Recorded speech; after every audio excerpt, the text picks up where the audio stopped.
for the people who are like, have a donut and are nervous, sit with those parts that are nervous, talk to it like you would talk to a friend.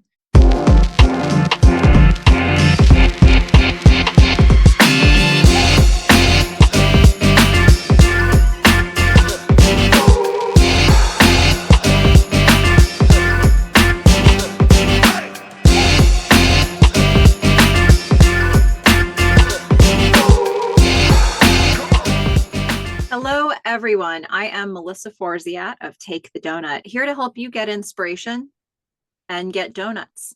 I'm a motivational keynote speaker, and today I'm bringing you a Take the Doughnut interview with Isis Asare. Isis is the founder of Sistah Scifi, the first Black-owned bookstore focused on science fiction and fantasy in the U.S., as well as validated by the American Booksellers Association. Also, Isis accepted the executive director role of Lute books in 2023. Welcome, Isis.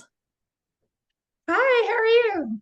So good. I'm really happy to be talking with you. And before we get into any more serious questions, what's your favorite donut?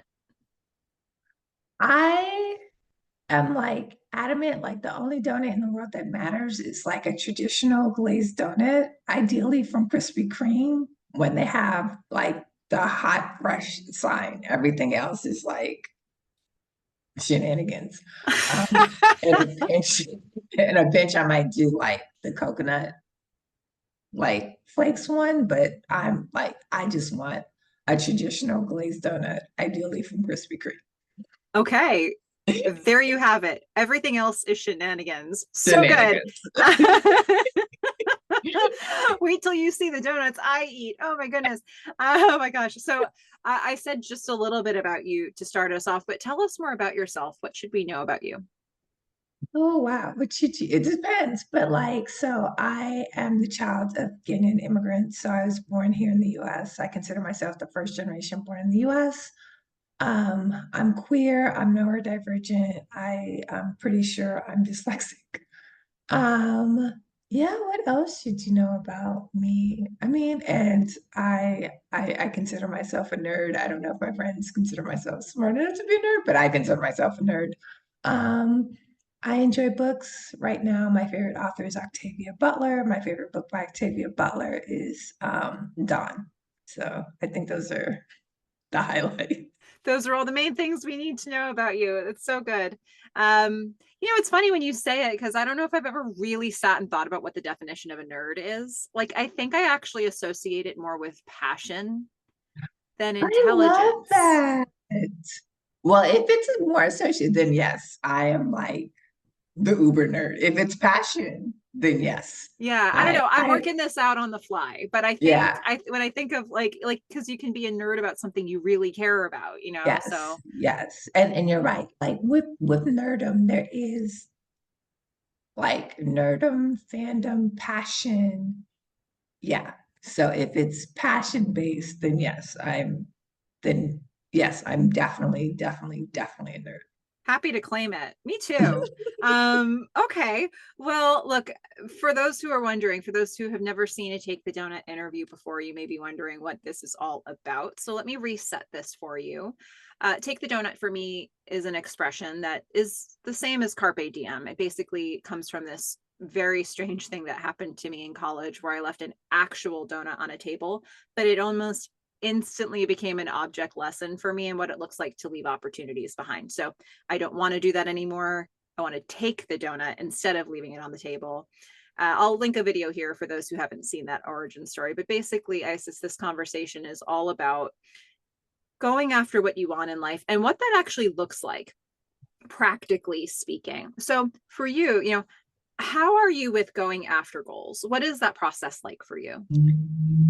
Yeah, I mean, like for me, I love the whole like thinking of taking the donut, and I've like went back, like so I watched the video when you invited me to be on it. I was like, would I have taken the donut? And I was like, only if it was a traditional glazed donut. So for me, the first step in taking the donut is for me, like very clear about like what I want, right? Because then it's like, if this is a glazed donut in the classroom, yes, bet, no doubt, like I'm taking it, right? And also being clear about like what I don't want and what I'm not expending energy on, which I've been running Sistah Scifi since 2019. And when I first, like those first 2, 3 years, I was also working full time. So it's like I was an entrepreneur. So I had to be, I am developing the skill to maximize my enthusiastic yes, because I'm a nerd. It's very active and very passionate. And also, like when I just say, like, that's great and not for me, right? So for me, taking the donut is taking the leap to run Sister Sci-Fi full time, or like full time in addition to being the executive director on Lute. Saying yes to that was it take the donut moment because I was like, well, I have time. How do I balance everything? Da, da, da. But I was really passionate about both organizations, and it really became an opportunity to like leverage the strengths that I had developed in Sister Sci-Fi and find a new arena to like develop it, to like create more value from it, and then also learn a whole new set of skill sets because I knew a lot about books and the literary space, but I up until I knew nothing about publishing. Like, how do you get a book into the world? How do you review a manuscript? What is this whole like blurb industrial complex?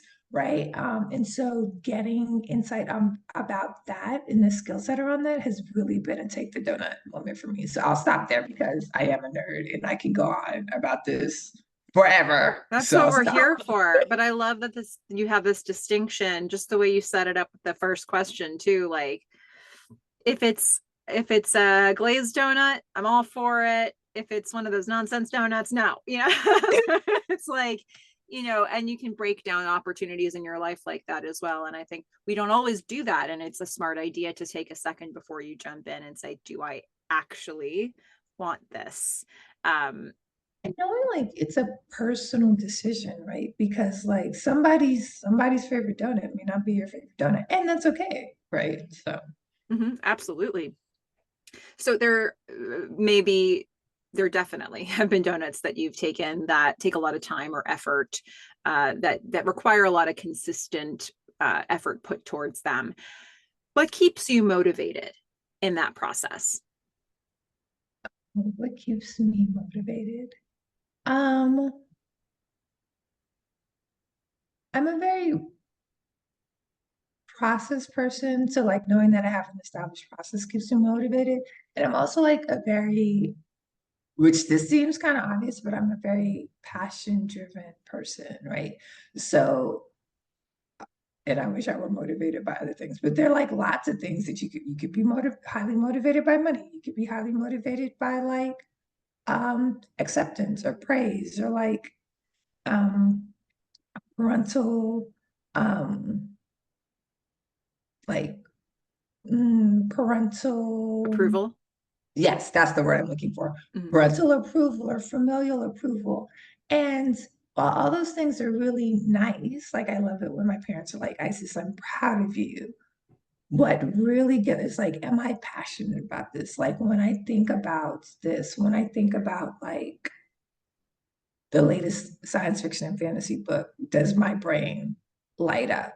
When I think about having this conversation with an author or like discussing it with a community of people, like, am I like, oh my God, I can't wait? Or am I like, why did I sign up for this?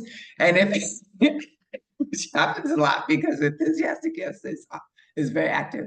So if I'm constantly like, why did I sign up for this? Then I'm like, then why did I?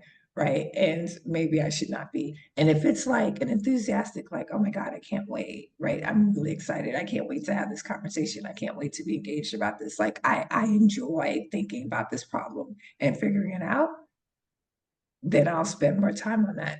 And when I'm not sure, I'm like the other day, I was like, what should I be doing right now? Like with my business and my life. And I was like, I need a sign. And I was like, and I had a life coach once who was like, she said she was sitting there, she's like, I just need a sign. So she was like, universe, if I'm supposed to do this, give me passion, let me feel passionate about it. And if I'm not supposed to do it, take that passion away. And that's what I did yesterday. I was like, universe, if I'm supposed to work out today, make me feel passionate about that. And if not, then if I'm supposed to stay home and rest, make me feel more excited about staying home and rest. And yesterday, the universe was like, you need to rest. That's And totally today, fair. hopefully, I will be passionate about taking a walk around the lake or going indoor rock climbing. So, Yeah. Well, okay, so you might have been dancing around this a little okay. bit in that answer, but let's see. A lot of times when we go after things we want, challenges come up, obstacles come up. I'm curious for you if there's a particular brand of challenge that just comes up over and over again, something like that's maybe your Achilles heel. Mm. I did dance around it. My Achilles heel is being spread too thin and over committing, right? Um, and I think having a working framework of what I prioritize is how I navigated that. So, and for me, my key metric for prioritization is what I'm passionate about over the long term. So, like both in like the ideation, the execution, and afterwards. Does Mm, that make sense? it does. It does. Yeah. And does that answer the question? It does. Yes. Okay. I'm so curious how you're going to answer this. So, when you think back on your life, personally or professionally, what would you say is the biggest donut you've ever taken? And it could have been a long time ago, it could have been recently. What jumps out to you? What is the biggest donut I've ever taken? I mean, like, I don't want to spend the whole time talking, but it really was starting Sister Sci-Fi, right? Like, I had discussed Littlest Fruit by Octavia Butler with a friend. So it's the omnibus which starts with Dawn, and when we're done, she started talking about all these other science fiction and fantasy authors. I won't name them because it's embarrassing that this was like about 6 years ago and I didn't know who they were. And I was like, I love science fiction and I love to read. I should know these people, and nobody else is going to miss this memo. And that was the start of Sister Sci-Fi. I thought it would be like, well, a Black girl, but science fiction. But I had e-commerce experience, which is how it evolved into like um, an e-commerce bookstore. And then last year we launched 3 Sister Sci-Fi book vending machines. So really figuring out how to build community and be a part of like this Black and Indigenous fiction, like speculative fiction ecosphere and community is me like taking a donut. Yeah, it's such a big one. So huge. Is there something in progress for you? What donut are you taking right now? What donut am I taking right now? What's the big donut that I'm taking right now? I would say for that one, it's continuing to grow Sister Sci-Fi,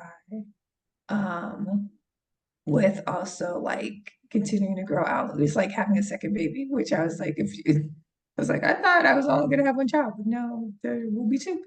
And so with Lute, which is like this really amazing brand. So it's like a over 40-year-old nonprofit feminist press based in San Francisco, really has this legacy around publishing mostly women, but like women who are additionally marginalized, so are queer, women of color, and so forth, who probably would not have been published outside of Mount Lute, and building on that legacy and like reconnecting it to a broader audience, um,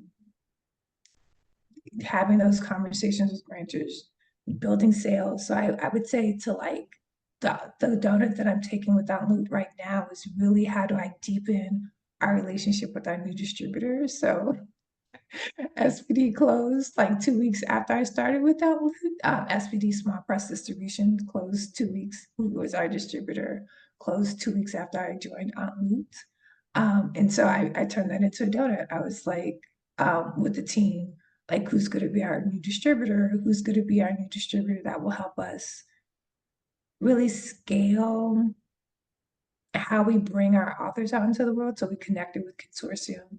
And so we have a book launching October 1st, Doll Seed Stories, which ends up falls very perfectly with like my curatorial focus with Sister Sci-Fi. So it's a collection of 15 speculative fiction stories written by Michelle Tracy Berger. And so it's I'm taking a lot of the skill sets that I developed with Sistah Scifi, like I said earlier, while taking the stone of like, how do I maximize the opportunity of now being with a bigger, larger distributor? So it's been fun, and I'm trying to it in that It's in an a exciting nutshell. time, sort of born out of not the best moments. Okay. Well, there may be people who are listening to this who have a donut that they want to take. Maybe it's still an idea. Maybe it's something they've started towards and they're, looking for the inspiration to keep moving forward. Let's sprinkle some encouragement. And what would you say to those people who have that donut they want to take and they're trying to get that motivation to keep going?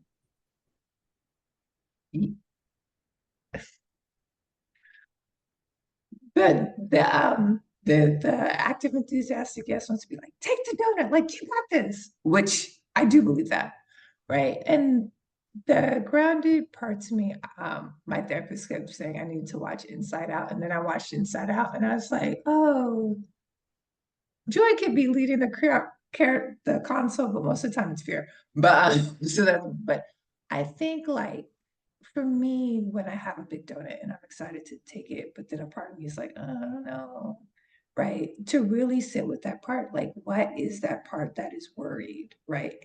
And usually when I've addressed that part, like fully, right, not just ignore that part, it becomes easier for like all my parts to become excited about whatever this donut is.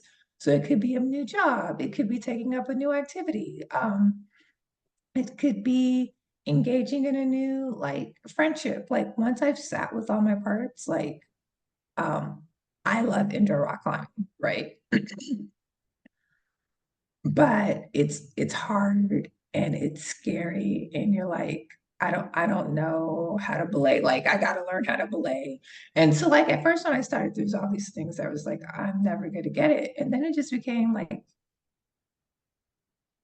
I had to sit with those parts that felt like I'm never gonna get it. And I'm like, other people are here, they got it. They showed like, how did they get it? They showed up every day. Like you do this in community. Like it's I saw this other person like go up the wall. It's not that scary, right? But I had to sit with the part that felt like I would never get it. So I for the people who are like have a donut and are nervous, sit with those parts that are nervous. Talk to it like you would talk to a friend, right? And that's traditionally what helps me. That's beautifully said. How often do we not talk to ourselves like we're our own friend? Happens a lot for me. Yeah, that's a really nice way to put it. For those who want to follow you on your journey, where can we find you? What links should I put into the description? It's everywhere at sistahscifi.com. So like Instagram, TikTok, Pinterest, Facebook, Twitter, Tumblr, TikTok. I probably already said TikTok. And the website. It's www.sistahscifi.com. And it's Sistah, spelled TAH and sci-fi, all one word. SCISCIFI. I told you I was dyslexic. I was like, I don't know. I'm going to try to spell out loud, but and yeah.com. Another thing. I bet if you ask 10 people, you get like 10 different ways to spell sci-fi too. So Exactly. Which is why I was like, I'm spell it and like or yeah, it's not like the cable network or anything like that. There's no hyphen. The F is lowercase, all that good stuff. yeah, yeah.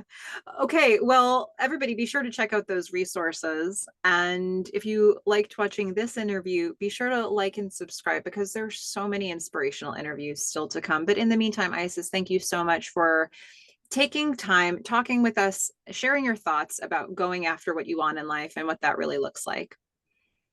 My pleasure. So good to talk with you. And to everybody who's listening, you know what to do. Get inspiration, get donuts. Bye, everyone.